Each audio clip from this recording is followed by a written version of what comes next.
The wind on planet Boreas didn't just blow, it screamed. It was a world of eternal winter, where the temperature rarely rose above zero and the nights lasted for 20 hours. In the middle of a dense forest of frozen pines, miles away from the nearest settlement, stood a cabin made of heavy logs and reinforced steel.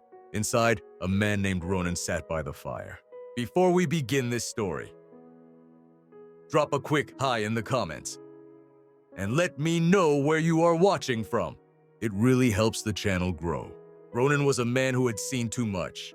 He was a retired heavy world laborer, a man built of muscle and scars, who had spent 50 years terraforming dangerous planets for the Galactic Federation.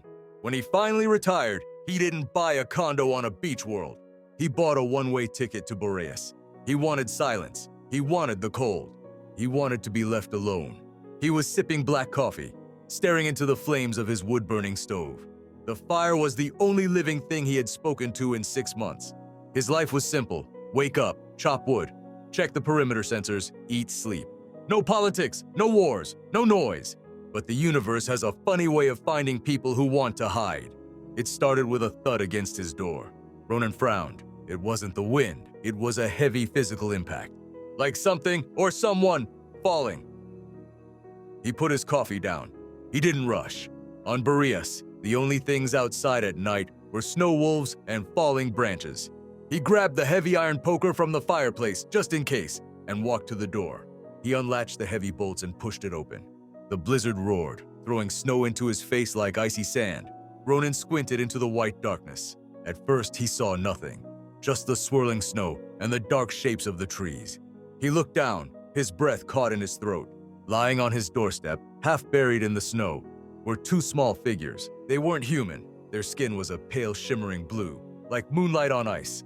They wore thin silver tunics that offered absolutely no protection against the freezing cold. They were curled around each other, a tangle of limbs and long silver hair. Ronin dropped to his knees. He pulled off his glove and touched the neck of the larger one. Her skin was freezing, colder than ice. But there was a pulse, faint, fluttering like a dying bird. What in the hell? Ronin muttered. He didn't think. He didn't check for weapons. He didn't scan for infection. He just scooped them up. They were impossibly light. They felt fragile, like they were made of glass and air. He gathered both of them into his massive arms, kicked the door shut with his boot, and carried them to the fire. He laid them on the thick bear fur rug in front of the stove. Now, in the orange glow of the firelight, he could see them clearly. They were children, or at least, they looked like children. The older one looked to be about equivalent to a 10-year-old human. The younger one couldn't have been more than 6. Their faces were delicate, with high cheekbones and small pointed ears. Strange, beautiful markings glowed faintly on their cheeks. Bioluminescent patterns that were fading in and out, pulsing with their weak heartbeats. They were dying. Hypothermia. Ronin moved fast. He grabbed every blanket he owned. Heavy wool, thermal synthetics, animal furs. He piled them over the girls. Come on, he whispered, rubbing the older girl's arms through the blankets. Don't you quit on me! He threw more logs into the stove until the metal belly of the heater glowed cherry red. The cabin temperature began to rise, becoming tropical. Ronin was sweating, but the girls were still shivering violently. The younger one made a sound, a high, thin whimper. Her eyes fluttered open. They were purple, deep violet pools with no pupils. She looked at Ronin, this giant bearded human looming over her. And she didn't scream. She didn't have the energy. She just reached out a tiny blue hand and grasped his finger. Warm, she whispered. Her voice was like a chime.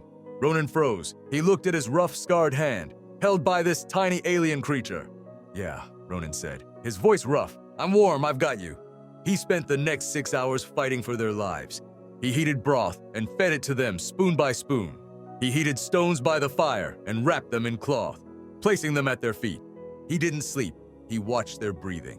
He watched the glowing patterns on their skin stabilize, turning from a panicked strobe to a steady rhythmic pulse. By morning, the storm outside had broken. The world was silent and white. Inside, the girls were asleep.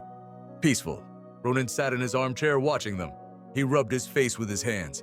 Well, Ronin, he said to the empty room, there goes the quiet. The first week was a lesson in patience. The girls spoke a language Ronin couldn't understand, a series of melodic clicks and hums, but they understood tone.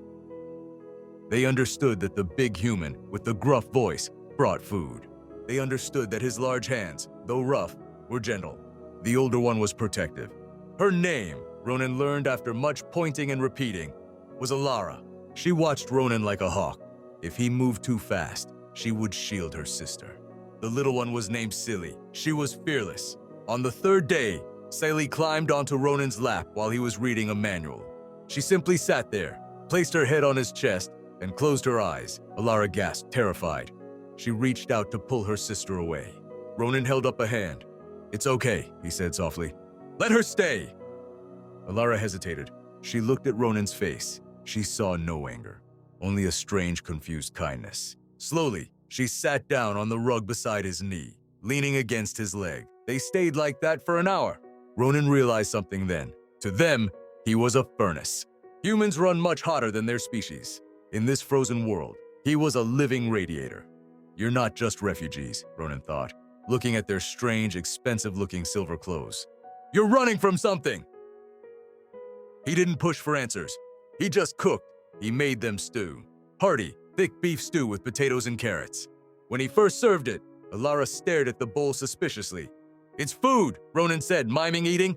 "Good." Silly tried it first. Her eyes went wide. She turned to her sister and chattered excitedly. The flavor, the heat, the texture. It was clearly new to them. They ate like starving wolves. After dinner, Alara stood up. She walked to the window and looked out at the dark forest. Her glowing markings turned a sad, deep blue. Ronin stood beside her. "Bad people?" he asked, pointing outside. Alara looked at him. She nodded. She traced a shape on the foggy glass. A circle with 3 lines through it. Ronin didn't recognize the symbol, but he recognized the fear. "They won't find you," Ronin said firmly. He tapped the heavy steel walls of the cabin. "Safe here." Alara looked at him. For the first time, she smiled. It was small, tentative, but real. "Ronin," she said, testing the word. "Safe." As the weeks turned into a month, the cabin changed. It wasn't just a survival shelter anymore. It was a home. Silly drew pictures on the foggy windows. Alara helped Ronin carry firewood, though she could only lift 1 log for every 5 of his. They learned English quickly, absorbing words like sponges. Ronin taught them how to survive. He showed them how to walk on snow without sinking. He showed them which berries were sweet and which would kill you. One evening, while Ronin was sharpening his axe, Silly asked a question that stopped him cold. "Ronin," she said, looking up from her drawing. "Where are your little ones?" Ronin paused. The scraping sound of the whetstone stopped. "My little ones? Your hatchlings," Alara corrected, searching for the word. "Children." Ronin looked into the fire. An old pain, buried under years of hard labor and ice, surfaced for a second. "I don't have any," he said gruffly. "Never did. Too much work. Too much traveling." "Oh," Silly said. She seemed confused. "But you are a father." Ronin chuckled, a dry sound. "No, I'm just Ronin." "You act like father," Alara insisted. "You feed, you protect, you warm. That is father." Ronin didn't answer. He went back to sharpening his axe. But that night, when he checked the locks on the door, he checked them twice. The peace lasted for 2 months. Then the sky tore open. It was a clear, cold morning. Ronin was outside chopping wood, his breath steaming in the air. Alara and Silly were building a snow fort nearby, their laughter echoing in the silence. Then came the boom, a sonic boom, shattering the calm. A black ship descended from the clouds. It was sleek, insect-like, with 4 rotating engines that screamed as they fought the planet's gravity. It hovered over the clearing, kicking up a blinding cloud of snow. The symbol on the side was a circle with 3 lines. Ronin dropped his axe. "Inside!" he roared. "Now!" The girls didn't argue. They scrambled into the cabin. Ronin followed, slamming the door and sliding the heavy steel bar into place. He ran to his weapon locker. He pulled out his kinetic rifle, an old military relic, heavy and scarred. He checked the magazine, armor-piercing rounds. "Get in the cellar," Ronin ordered. He pulled up the rug, revealing a trapdoor. "Ronin, no!" Alara cried, grabbing his arm. "They are the collectors. They kill." "Get in the cellar, Alara," Ronin said, his voice leaving no room for argument. "Keep Silly quiet." Alara looked at him with terrified eyes. Then she nodded. She dragged her sister down into the darkness. Ronin closed the trapdoor and dragged the heavy oak table over it. He stood in the center of the room. He racked the slide of his rifle. "Welcome to Boreas," he muttered.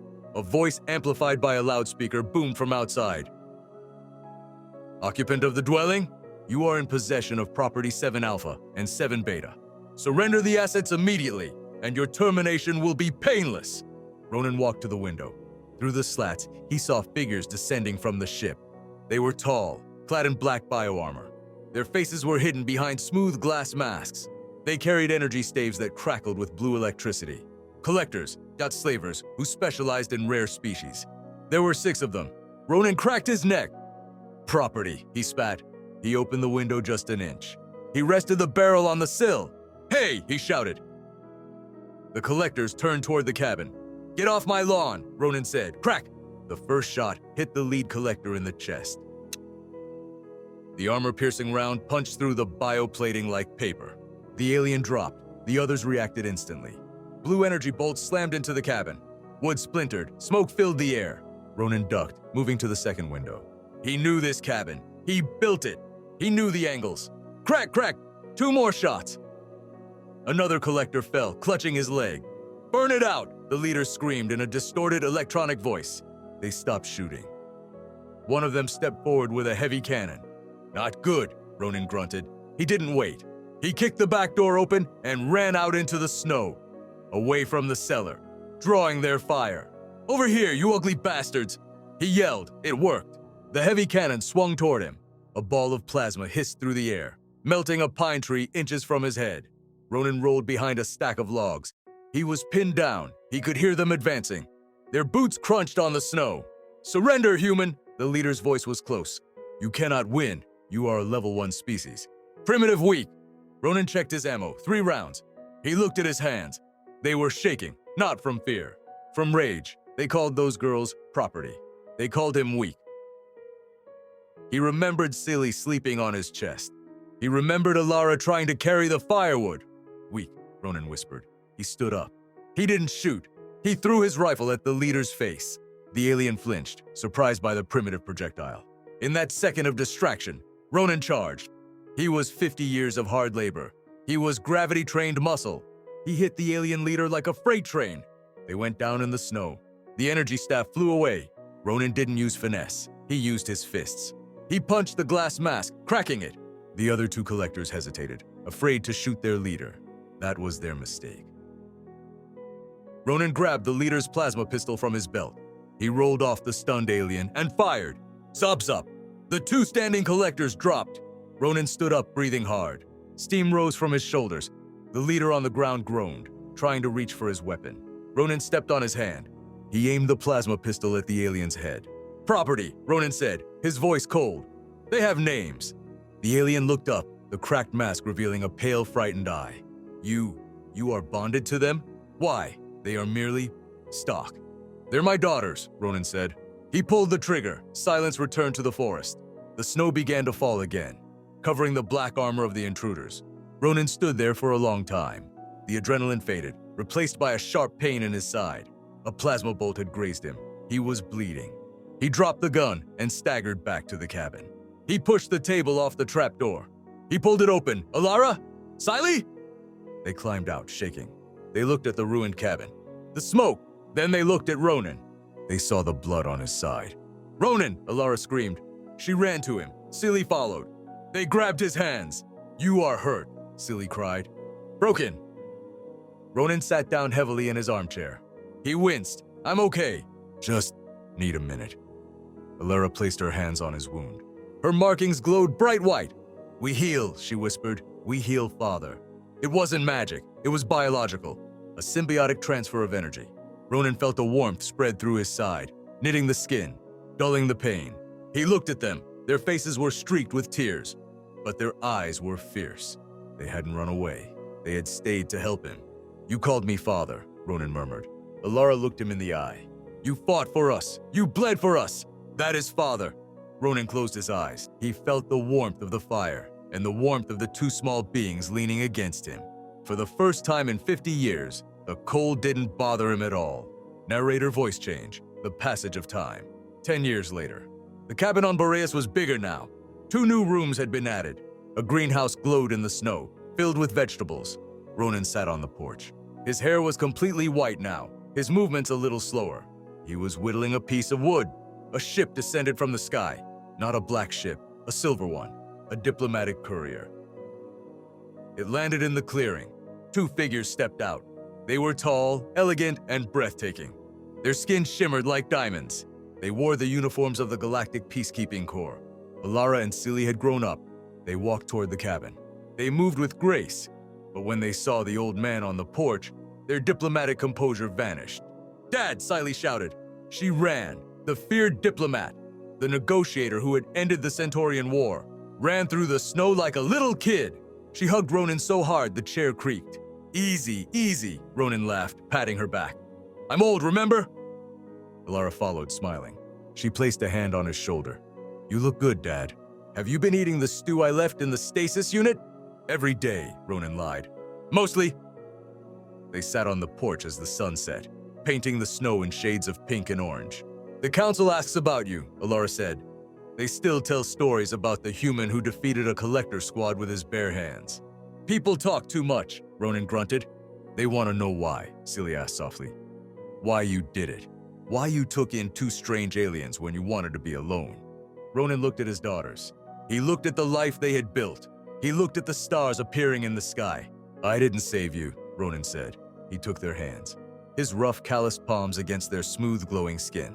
"I was freezing out here," Ronin whispered. "For a long time, I was just cold." He smiled. "You two," he said. "You were the fire." Seely rested her head on his shoulder. Alara leaned against his arm. In the middle of the frozen planet, in the middle of the dark universe, the three of them sat together, and it was the warmest place in the galaxy. Narrator: Ronin never left Boreas. He didn't need to. He had found what every being in the universe is looking for. Not a planet, not a rank, not a fortune. He found a family, and the alien sisters, they became legends. But to them, the greatest title wasn't ambassador or hero. It was simply Ronin's daughters. If this story warmed your heart, please hit that like button. It really helps us out. And don't forget to subscribe and turn on notifications so you never miss a story about humanity's greatest strength: our capacity to love. See you in the next one!